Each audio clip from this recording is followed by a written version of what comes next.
Hello, this is Lisa Russick with the podcast We Are All Psychic. And if you're looking, look who's here. If you're listening, it's Barbara With. She's back to do more Albert Einstein stuff. I hope. Barbara, would you like to say hello to the listeners and watchers? Hey, Lisa. Hey, people. I hope you're as great as I am. I do have to interrupt you because I do have to ask you if you think we're all psychic still. I know we're all psychic. She knows it. Love that. So what's been going on in your life? I know the listeners and watchers are dying to hear because you're a regular guest now, and they're like, "Where's she been? Where'd she go? What have you been up to?" Well, woohoo! Stuff is working overtime over in my neck of the woods. I spent the winter, as you know, I spent the winter in Georgia. I live in northern Wisconsin in the summer, but I spent the winter in Georgia, and unbeknownst to me when I went there, the whole winter was hunkered down. Probably from November to April, I used 2 tanks of gas. That's how much I didn't go anywhere. Wow. Yeah. But I completely finished my Conflict Revolution, the master class.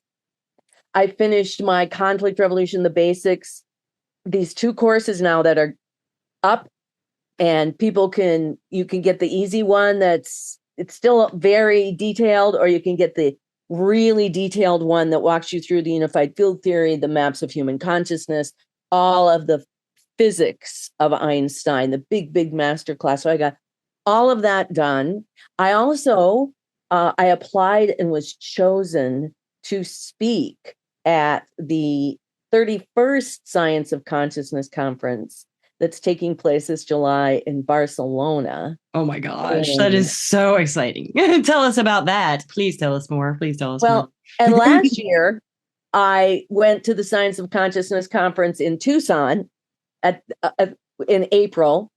But I only had what they called a poster display. So they gave you a big blackboard, and you had a night where you brought your poster, and then people could come by and talk to you. But this year I get my own 20 minutes, and I used AI to take my work, channeling Einstein, and asked AI to create sort of an abstract that was geared for the scientists in scientist language. That is so awesome. AI is amazing, isn't it? I love it. ChatGPT is my thing. Yeah. One of my boyfriends. Yeah, I know, right? And friend. I mean, I've got good friends, and I don't have a boyfriend. Well, maybe I do. I don't know. Do I? I never really know if I have a boyfriend, but somebody knows, hopefully. But in any case, so I was accepted to speak. And what's so interesting is the day that I'm speaking is July 8th, and July 9th is the 70th anniversary of the reading of the Russell Einstein Manifesto, which was Albert Einstein's last paper that he wrote. He died that April, but Bertrand Russell read it in July in London. And, back then it was no social media. There was no all newspapers. And so they put out a press release to the newspapers of the world to come and listen to Albert Einstein's last message. He's died now.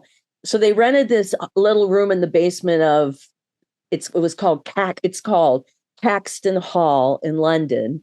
Okay. And so many reporters from around the world came, they had to move it upstairs. And the message that he wrote was basically, he and 9 other scientists signed it. World leaders have to find peaceful ways to resolve their conflicts because no one will survive World War III. So every year for many, many years, this anniversary comes along, and I do this sort of like I'm in my bathroom, or I'm just at home going, we're going to do this worldwide movement, this nonviolent action to end the age of war by doing our inner work. Yes. And now I'm going to speak to all of the major, Nassim Haramein, Deepak Chopra is going to be there, but every single scientist. Oh my God. And Einstein is going to be able to deliver a message to them on that anniversary. And that piece of it alone just blows my mind. That is just so freaking amazing and fantastic. Is this going to be like aired anywhere? I mean, could we watch this anywhere or streaming or? I don't think so. I am definitely going to find a way to have somebody videotape it for me. Okay. They may, and I don't know, like the conference may have live streaming stuff afterwards or something. But to me, the whole point of getting those people there, like before, not just hoping that they show up, but finding Nassam Harriman purposefully. And that the last one, I took my Imagining Einstein book at the morning meditation when Deepak Chopra was the meditator, and everybody lined up and I was sitting right by where he was standing by everybody. And he was doing a great job being, yes, and this, just people have to. And finally, after like 20 minutes and he's like, yes, and pictures and this and this. And I got up with my book and I said, I don't want to bother you, but I've been impelled to tell you to please read this book. And he took this book, pulled me over, he looked at my book.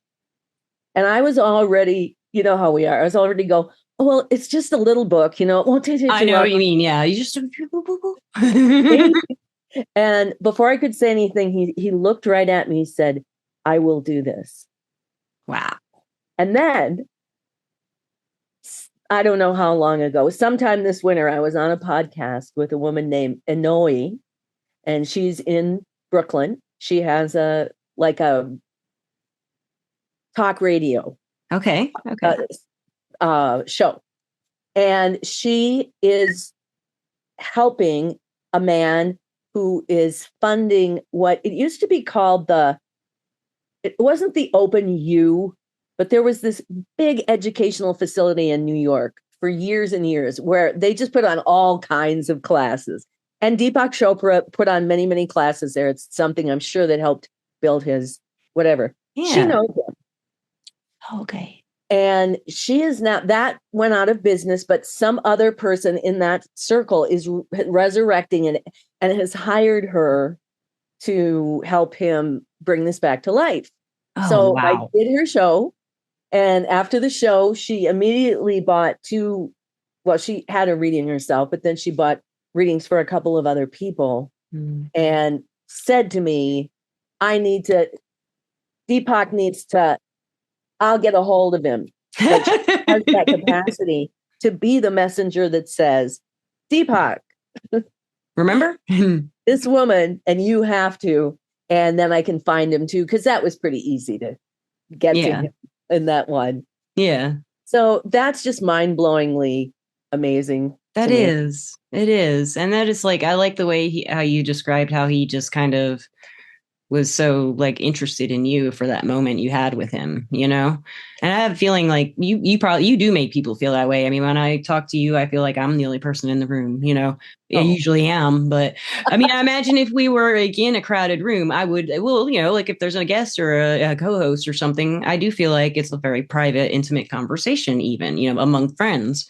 And even when it's you or Al, I don't feel a distance there, like a facade distance.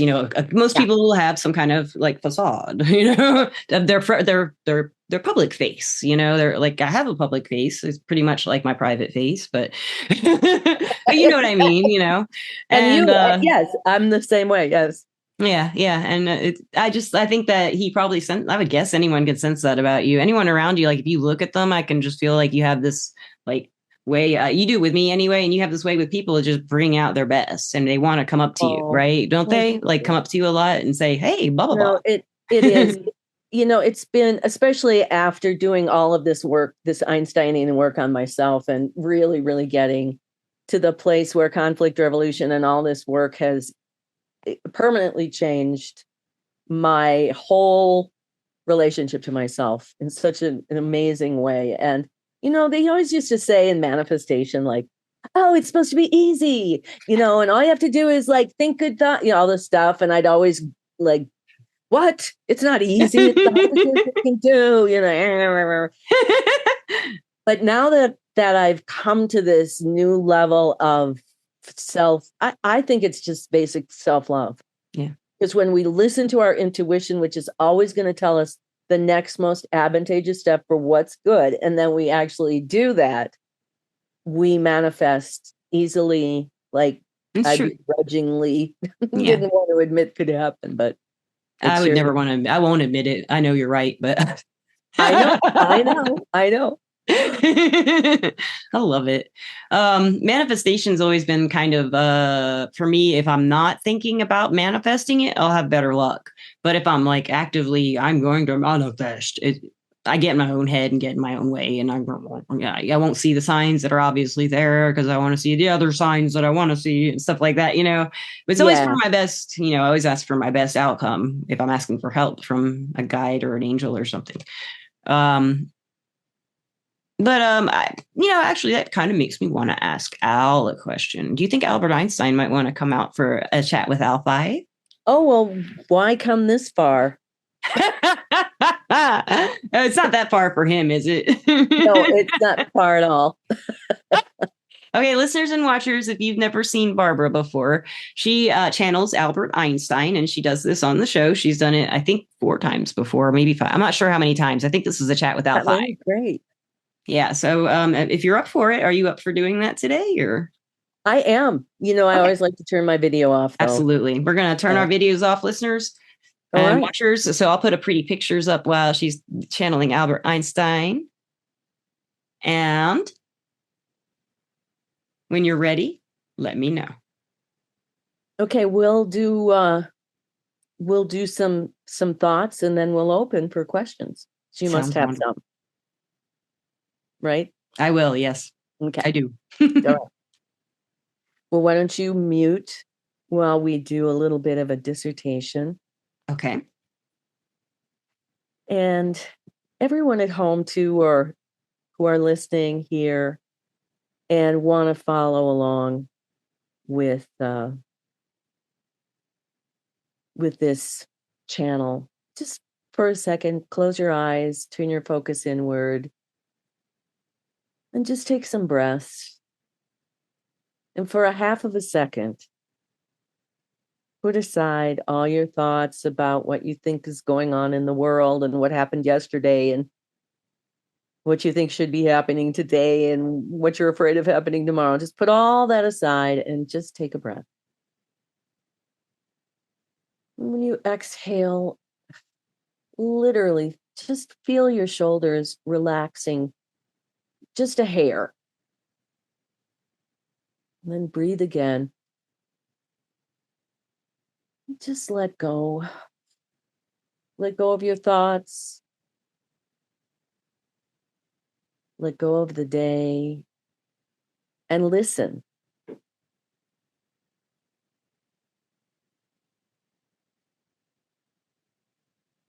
And we will command that only the most divine light shine down upon you at this time, and the greatest good be present here. It is always a pleasure to welcome you back to the circle. There is always so much curiosity that is going on in your particular field of energy. There's a constant flow of questions, and this is your nature. It's always been your nature. And there are many, many people in the world like you who have, including Barbara, who have just asked so many questions, because life and being alive is a mysterious, miraculous, interactive experience that begs many questions. What a beautiful, miraculous, unexplainable condition this human life that you're living is. And today, we just want to remind everyone that right now, in your world around you, what you're seeing is an expression and a revelation going on around you of what is happening within you. And this is why you're in this place in your society, in your culture, where you can stand next to someone and you can both be physically looking at the same thing, and you can each have a completely different experience of what that thing that you're looking at is. And the part of the reason why this is happening is in this evolution of human consciousness that's going on, you're all uncovering your deepest depths, your shadow sides, the repressed emotion, maybe emotion you never felt from your childhood or from yesterday, maybe emotion from other lives. You're unable to repress yourselves anymore.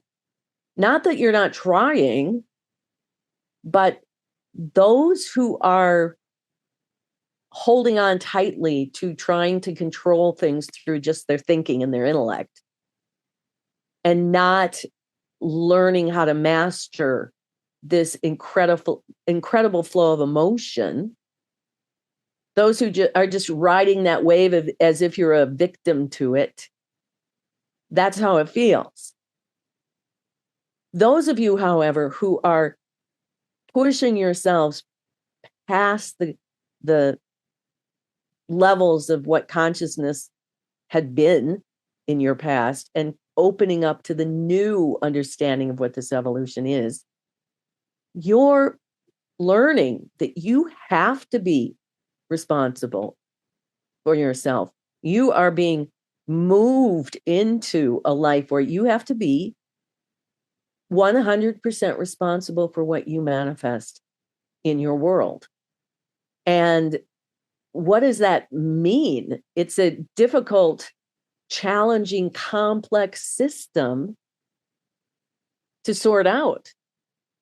But that's why you're here, to sort it out, to break it down, and to create a system for yourself wherein you take full responsibility for what is yours to be responsible for.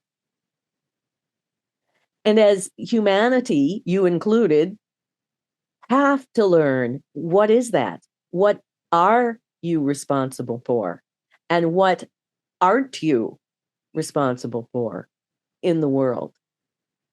And you're coming out of a field of philosophy, psychology, that is evolving too. In the past, talk therapy, psychology, talking through your problems was seen as a way to release these feelings. And in many ways it is. However, you're now evolved to a place where it actually isn't. It's emotion, and your feelings have a completely different way that you process the energy than you were ever taught. It has nothing to do with what happened in your childhood. Those things may be frameworks for why you have these obsessed emotions.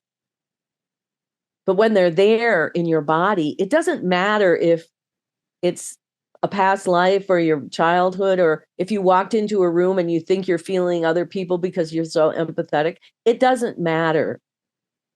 If you are feeling it in your body, it's yours to master. And the same is true with your intellect and your thinking. How are you going to deepen your relationship with yourself and your relationship to your intuition and all of those things? Every human being is being left almost in a way, maybe sometimes you feel abandoned by the angels and the spirit guides and the ancestors, because you doesn't feel sometimes like you're connected to that, but that's purposeful. It's because now is a time where you are being pushed and you decide If you think you can, you will be right. If you think you can, you will be right. And we are here. It's not that the angelic realms and all the ancestors have disappeared. It's just you need to do this for yourselves. And we are excited because as much as sometimes it's difficult for you, for us, it's a celebration to see humanity reaching this point of desired self-mastery, because that is the answer to global peace as well. So how can we help you with any questions or conversation? Well, Al, thank you so much, first of all, for coming back again for the 5th time. And I'm very happy you're here. Everything you said really hits home for me personally. And I think it will for a lot of people who listen to this, if not all of them. In my personal life, I definitely am trying to find self-mastery. That's what I have decided I am doing with my life overall, my overall arc. I don't know what that means exactly for me personally, but I'm finding out through a life. I have questions for you, though, Al, about love. Yes. We've talked about the frequency of compassion. And I'm not talking about just romantic love. I mean the power of divine love, romantic love, friendship love, family love, the feeling of love. Why do we even have it?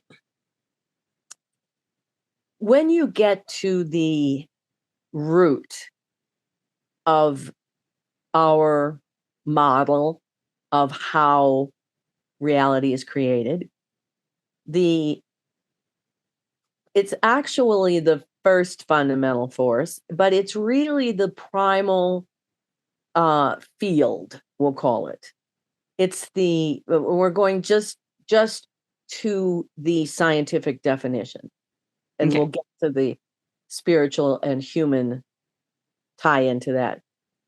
Just to start with the root, that compassion is that primordial field from which energy springs into consciousness, and then consciousness springs into the world and your body and the whole human experience. So, number one, at your root, you're made of this energy that is creating this, we call it compilation of your consciousness, like a compass that draws circles. Okay. And then it also aligns that compilation with true north. And then it also, we get to the second idea of why do you love in terms of humanity, is because the purpose of having a human body and having a human experience is exactly what you just said. It's the mastery that can only take place while you're in a human body. It's not that you don't continue to evolve between lives and when you don't have a human body. It's that the work of the root change takes place while you're in your physical body, because, as we said in the beginning, the 100% responsibility for what you're creating is that the greater operating system, the greater you, who you are, is creating the physical experiences that you're going through. The perspective. Yeah. And those physical experiences can be manipulated by what level of love you intentionally choose to exert in your mastery of your own domain. So love itself, even though on a scientific level, we can write you mathematical definitions of what is the force that creates this circular domain, Right. etc. But the function of human love and family love and one-to-one love and children love and love between humans is to give you all that rich, visceral experience while you're in your physical body, because you're actually in the act of creation. As you're sitting there, Okay. listening to us talk, you are in the act of creating on the from the non-physical into the physical, every cell of your body as we speak. And so everyone that you're interacting with is of you. And once humanity grasps that on a very empirical way, and not just where you get triggered by someone and you can't stand them, and then you can theoretically say, yeah, they're a part of me, but to actually go in like an Ho'oponopono type of experience where you use whatever experience you have with that person, whether it's delightful or agonizing, as a gift of reflection of some part of you you would never see without them. True. So is love a mirror? Exactly. Okay. So it's just it's. I'd love to ask you another question about this. Do you feel that love? Okay, love, two-part question. I kind of feel like, and you can put in words in my mouth if I'm not putting them right, but I kind of feel like in time is life. Life is in time. I think we discussed this. When you're not living, you're not in the same concept of time that I have of time. Yes, as a human. So I think when I'm in the life, I can evolve my soul through love and how my experiences with love go. It's kind of what I believe. But I don't think I could do it out of time, because love is something that grows and it takes time, right? Or it's just there. I mean, there's always love. There's always love, the divine love, the love of just, I don't know. I feel like it's kind of like a force, like compassion, because some kinds of love, like for your parents or your children, I mean, there's no quantifying that to me in any kind of equation, really. But it moves me to want to be better at me. If I love someone, it will tend to make me want to be better at me. Or if I'm not in my best place, I might get insecure about it and feel like I'm not loved. And that's something a lot of people want to be loved. And we all want to feel love too. Is this what we learn from? Yes. And if you look at it this way, that going back to the scientific capital C compassion, yes, which is that primordial field that you originate from, you're made of this compassion, this mysterious force of the universe. And then you have these three human dimensions that are part of the entire operating system of emotion, intuition, intellect. When you get into the lens and you have manifested the physical body, and the thoughts, feelings, senses are starting to develop.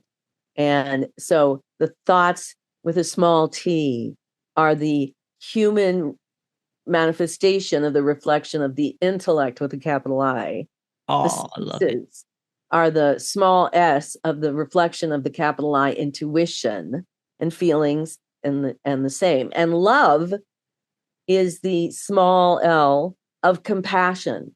It's the tool that you use as a human being to do this evolutionary process that you're being driven to do, because you're rising out of the primordial field of compassion, which is a force that is the creative intelligence. So it's constantly driving creation. I love that. That's what it feels like. And, traditionally a baby will be born out of love, and any baby born will always be loved. I feels like anytime they pop on out, there's someone loving them, Yes. I thank you, Al. I really don't have any other questions, because you answered that perfectly. I mean, that was just so beautiful. And I understand, I feel as much as I can what you're saying.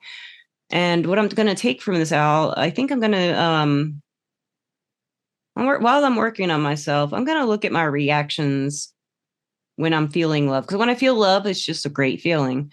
But then after it, but around it, I have some, like for a romantic partner or a friend or a family member, I have insecurities around loving them if they love me. Insecurities around being used, stuff like that. Human actions that we have to grow from. I'm going to take what you said, and I'm going to kind of swim around in my compassion pool. And really, really, I felt like I've kind of disconnected from my compassion a good bit in the last couple of years. And it's always there, but it's not like it used to be. It used to be kind of over the top to where I was not being so compassionate with myself, which is something I have to do first. I feel like I would try to make other people happier, and that would make me happier, but it didn't, right? I'm taking from what you say that love will be a method I will be using to evolve into my better self if I choose to. Yes, and part of what it is the shift away from the old, what you described as the old patterns and the old decision-making processes wherein you ignored your own intuitive impelling because there was an intellectual Yes. drive. You have to do this. You need to do this. You should do this if you don't do this. So in these years, you've shifted. And now where you're at is you're about to take this next step where you realize, all right, I have to just cut off the part of me that has been codependent and insecure. And the way you can do that, and this is why we love this work, is that every insecurity that you have, you can break into two parts, into the emotion of it, which is just a pure, as we said, no story about why. Just, you have an interaction with someone, you get triggered, there's thoughts that go on, and then there's emotions that go on. So as you move forward, you're going to see what is the new healthy reactions that feel unhealthy because the old you would have said you need to be taking care of them first because something's wrong now. So you have to be dismantling that while you get used to what it feels like. And what you have to remember as you're going through the letting go is that you're making space to bring into your life people who also love themselves as much as they do, as you're doing, and that respect themselves as much. And in that way, like you don't have to use other people. We're using that quote unquote, use other people to validate yourself. Right. Which is what the old way was. Yes. It feels like an old way. It really does. Thank you, Al. Is there anything else you'd like our listeners or watchers to know about you or Barbara? Tell us Barbara's secrets. I'm just kidding, Al. We are always so grateful to be able to have a voice, and these are exciting times ahead. And we hope that you and all of those who listen here can feel that excitement and feel the power of self-love. And once you unlock the key and you get the code where you understand the difference between what you don't have to struggle with that isn't in your control and what is yours in control, and then you find out we call it an aspect that's sort of just the contrarian, that you sometimes just do something because someone told you to do it differently.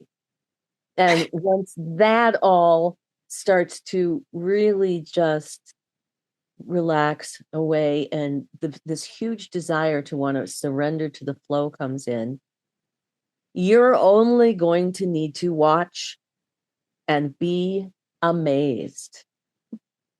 Namaste. Namaste. Thank you, Al.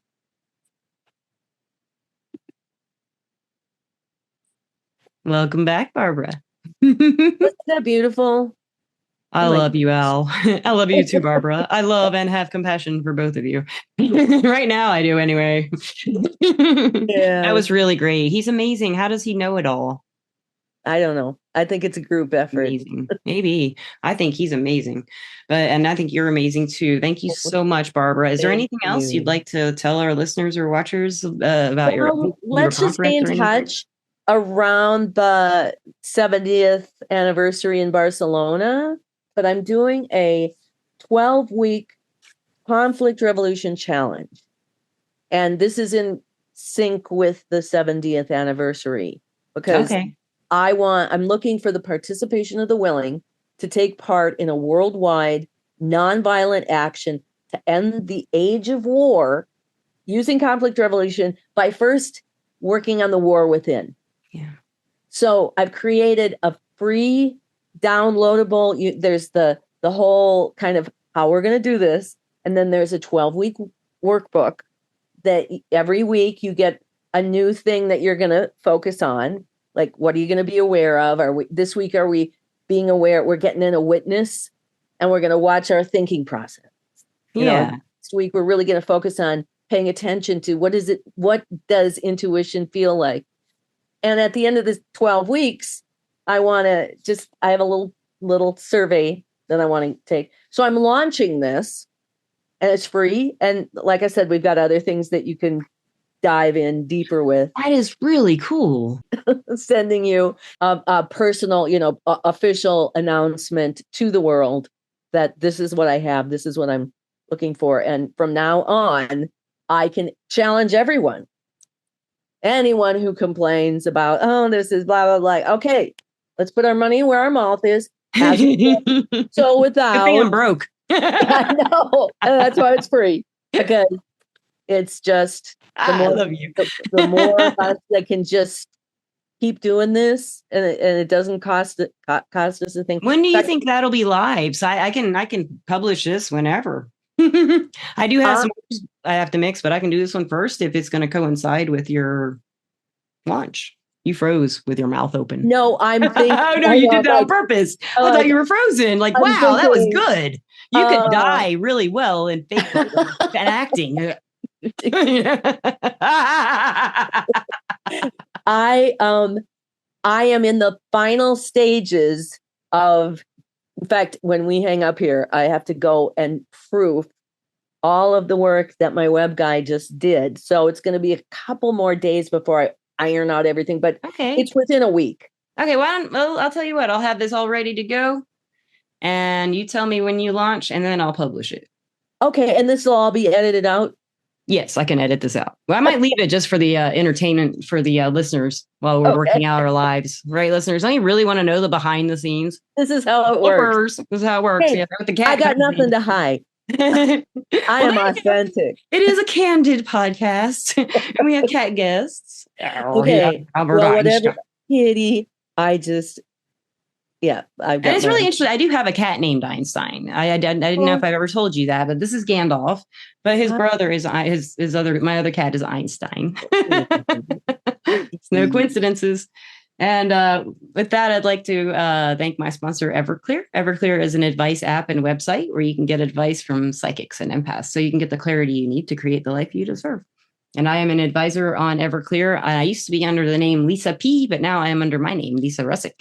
So if you can spell it, if you can't, you can read it on the screen. If you're not watching, I guess you'll just have to go to Everclear and find me and figure out the R with a bunch of letters, no vowels, all that good stuff. Russick. It's easy sounding, but it's it's a mess of a name.